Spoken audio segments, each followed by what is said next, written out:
Well, as more people turn to the internet to find rental properties, the risk of encountering a scam only increases. While internet sites may offer more affordable properties, there are red flags to look out for. Our Lacey Monteleone has more on what you should be aware of. While you may be able to find more affordable properties on sites like Craigslist, if you think it's too good to be true, it usually is. For realtor Jennifer Martinson, who says she realizes that in Bemidji there are more renters and fewer places to rent, it is still important to touch base with clients. And I do background checks, credit checks, make sure everything is legit, have them come look at the unit, and then we sit down together and fill out a lease.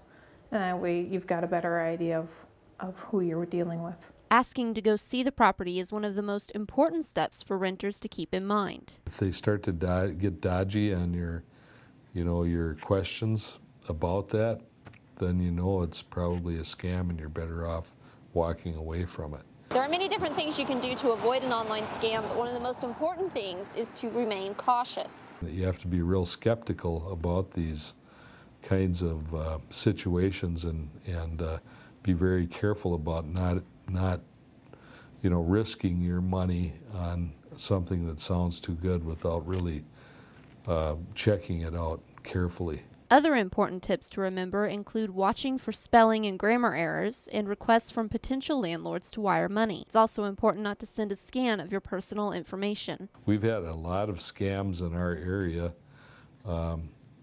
various kinds that have gone on over the last several years. We have had a couple instances where our listings have shown up on the internet by fraud landlords. But HODAP says the number of people victimized by these scams has remained quite low. And I think it's because of the education component. So the more people know what red flags to look for, the less likely they are to fall into the trap of choosing a property too good to be true. Lacey Monteleone, Lakeland News.